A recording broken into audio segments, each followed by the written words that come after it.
Rome believed itself invincible. Its legions marched across scorching deserts, pushed through dense forests, and climbed frozen mountains with one unshakable certainty: they would win. For Romans, defeat was an aberration, something that happened to barbarians, to the weak, to those who ignored Mars, god of war. But that arrogance had a price. In this video, you'll meet the 10 enemy commanders who humiliated Rome, men who defied the greatest power of the ancient world and proved that even history's most feared empire could bleed. Long before Rome ruled the world, it nearly vanished. In 390 BC, when it was still an expanding republic, the city faced a brutal enemy from the north, the Senoan Gauls, led by a warrior chieftain named Brennus. These Gauls weren't a formal army, but a migrating war band, armed to the teeth and hungry for land and plunder. Rome, overconfident in its recent rise, sent troops to meet them on the banks of the river Allia. It was a fatal mistake. The Roman army was slaughtered. Survivors fled in chaos, and nothing stopped the Gauls from marching straight to the city's gates. Rome lay defenseless. The Senate took refuge on the Capitoline Hill, while the population sought safety outside the walls. Brennus entered a practically empty city and began the sack. But the most humiliating moment was still to come. To salvage what remained, the Romans offered gold in exchange for withdrawal. During the weighing, they realized the Gauls were using a rigged scale. When they complained, Brennus tossed his sword onto the balance and declared, "Vae victis," woe to the vanquished. The message was clear: the defeated have no right to justice. Brennus' sack left the first gaping wound in Roman pride. The city was devastated, its people traumatized, and the memory haunted generations. Fear of the Gauls hardened into hatred, and that hatred would fuel future wars. Pyrrhus was not just a general. He was a king, a strategist, and a distant relative of Alexander the Great with an ambition to match his lineage. When the Greek cities of southern Italy sought help against Rome's expansion, he saw a chance to build his own Western empire. What followed was a military and cultural clash without precedent. In 280 BC, Pyrrhus crossed the Ionian Sea with a professional army. Macedonian phalanxes, heavy cavalry, archers, and something the Romans had never faced: war elephants. At Eteklea, Romans accustomed to close, terrain-driven fighting were stunned by a machine of war arranged in tight lines and guarded by living walls of ivory and iron.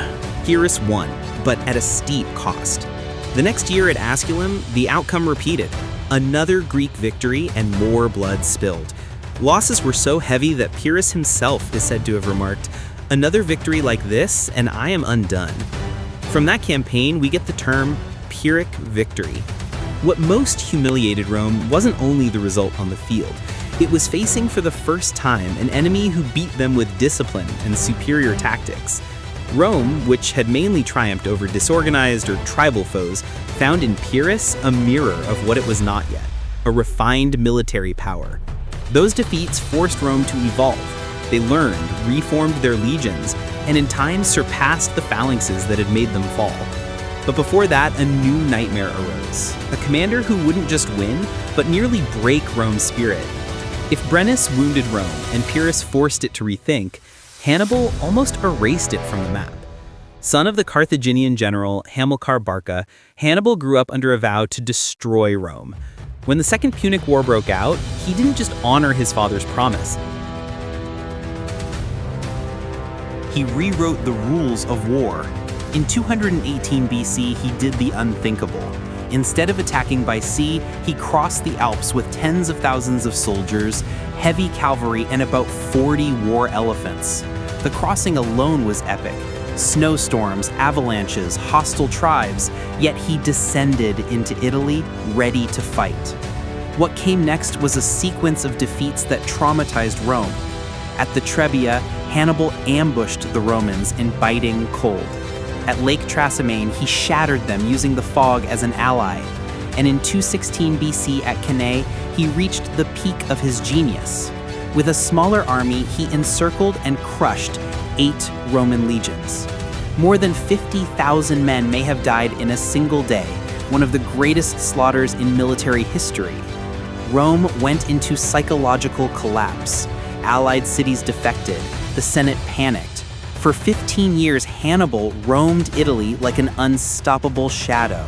He was never defeated on Italian soil. Though recalled to face Scipio Africanus and ultimately beaten near Carthage, he left behind an open wound.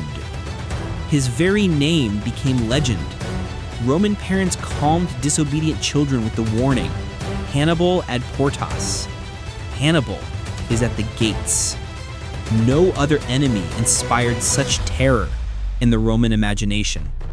As Rome consolidated control of the Mediterranean, it assumed the Iberian Peninsula would be just another province to tame.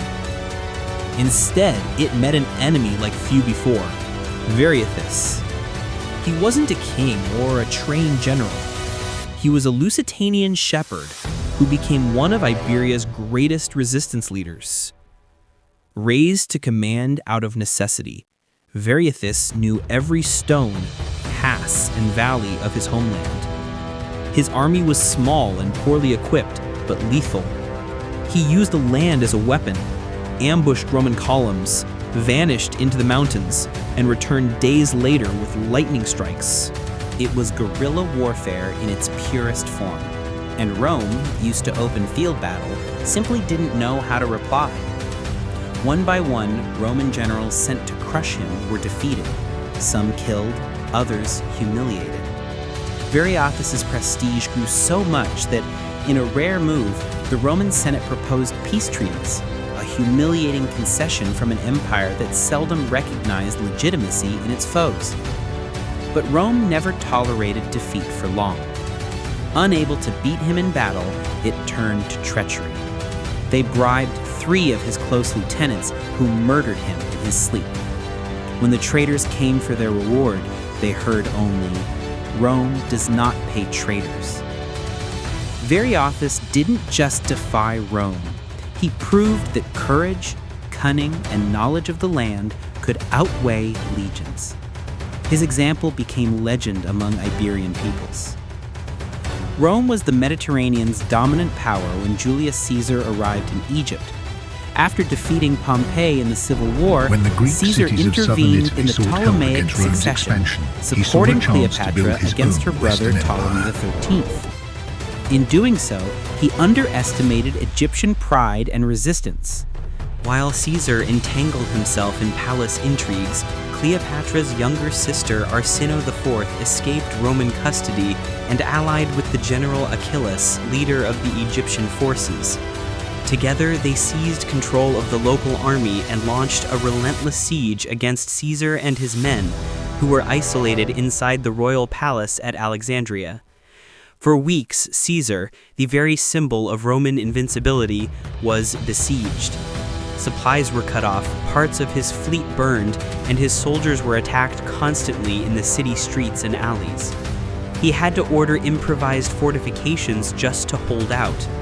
The ancient elite watched in disbelief as a Roman general was pinned down by an Eastern kingdom's troops. The humiliation was obvious. Rome, which dictated terms to kings, now begged for reinforcements outside Egypt. Only with the arrival of Mithridates of Pontus and his forces, weeks later, did Caesar regain control. He emerged victorious, but the stain remained. The episode proved that even Caesar wasn't untouchable. For Egyptians, however brief the moment, it was indescribable glory. A millennial kingdom making a Roman bleed in his host's own house. Arminius was the type of enemy Rome feared most, one trained by Rome itself. Born among the Cherusci, a Germanic tribe beyond the Rhine, he was sent to Rome as a youth in a political arrangement. There, he received military education, Roman citizenship, and rose to the rank of auxiliary officer. To Roman eyes, he was the model of successful integration.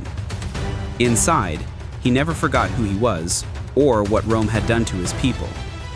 In AD 9, Serving as advisor to the governor of Germania, Publius Quintilius Varus, Arminius set his trap. He convinced Varus there was rebellion and urged him to march 3 legions, about 20,000 men, deep into the Teutoburg forest. Hostile, boggy, narrow terrain. The Roman columns stretched for kilometers, pinned between dense trees and marshes, the perfect stage for disaster. For 3 straight days, Germanic forces ambushed the legions. With no room to maneuver, no visibility, and the weather against them, the Romans were butchered. When it ended, almost nothing remained. The eagles, the sacred standards, were captured, and Varus took his own life on the field. The shock was so profound that on hearing of the defeat, Emperor Augustus reportedly cried out, "Varus, give me back my legions." Rome lost more than men. It lost confidence in its own expansion. From that day on, plans to conquer Germania were abandoned. The Rhine frontier became permanent. Arminius was no mere barbarian. He was the architect of Rome's worst defeat to that time, a scar even centuries couldn't erase. In the 3rd century, Rome entered one of its most fragile phases. Internal rebellions, economic crises, civil wars, and constant frontier invasions. Amid the chaos, a new power rose in the east, the Sasanian Empire. At its center stood Shapur I, an ambitious Persian king determined to expand over Mesopotamia and beyond. While Rome struggled to hold its borders, Shapur launched coordinated offensives against the eastern provinces. He didn't just test the frontier, he aimed to seize it. In AD 260, the elderly Emperor Valerian decided to lead a campaign personally. With an army weakened by plague and poorly prepared, he was defeated at the Battle of Edessa. What followed was unprecedented in Roman history. Shapur captured Valerian alive. A Roman emperor, a thing once unthinkable, became a prisoner. Shapur didn't settle for a military victory. He turned Valerian into a living symbol of humiliation. Accounts say the emperor was forced to kneel as a human step for the king to mount his horse. After his death, his skin was allegedly flayed, stuffed, and displayed in a Persian temple as a war trophy. For Rome, it wasn't just a defeat, it was an affront to imperial dignity. Never, before or after, was a Roman emperor captured in battle. The news shattered morale among troops, citizens, and provinces. For centuries, Rome was more than a capital. It was a symbol, the eternal city, home of the gods, seat of an empire that believed itself unassailable. But in the early 5th century, that myth began to crumble. The Western Empire reeled from political instability, betrayals, and constant external threats. Into this decay stepped Alaric, king of the Visigoths, an old ally Rome chose to scorn. Alaric knew the empire well. He had served as an auxiliary commander and negotiated treaties Rome then refused to honor. Tired of broken promises, he marched against the source of his frustration, Rome itself. In AD 410, after a tense siege, a weakened, divided, poorly defended city opened its gates. For the first time in almost 800 years, a foreign enemy entered the Roman capital. For 3 days, the Visigoths plundered temples, homes, and palaces. Churches were largely respected, but the rest was given over to pillage. It wasn't total destruction, but the damage was irreparable, psychologically, symbolically, historically. Jerome, one of the era's great intellectuals, wrote in shock, "The world is in ruins." Alaric didn't destroy Rome with fire and blood. He destroyed the idea of Rome as the untouchable center of the world. He proved the empire's heart could be pierced, and the gods no longer protected the city. If Alaric cracked Rome's myth, Genseric sealed its fate. 45 years after the first sack, the city still breathed, but was only a shadow of itself. The Western Empire tottered, eaten by internal strife, succession crises, and a ruined state apparatus. Then the final blow came by sea. Genseric, king of the Vandals, had built a naval empire in North Africa. He ruled Carthage and controlled vital trade routes. When he learned of Emperor Valentinian III's murder, a ruler who had promised his daughter to Genseric's son, the Vandal king found the perfect pretext. He assembled his fleet and sailed for Rome.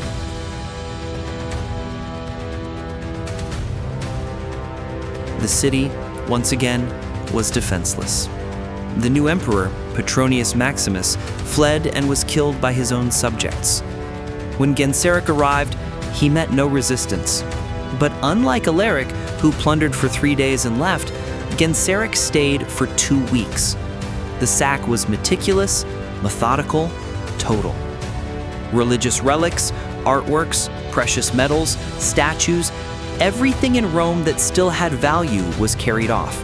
This wasn't chaotic looting, it was calculated dismantling. The impact was so deep that centuries later the word vandalism was coined in reference to it. Not for what he burned, but for what he emptied. Genseric didn't set Rome ablaze. He left it without a soul, without glory, without strategic value, an imperial shell. With that blow, the West was no longer Rome, only ruin waiting for the end. Rome saw itself as eternal, more than an empire, an idea, a promise of order, civilization, absolute dominion.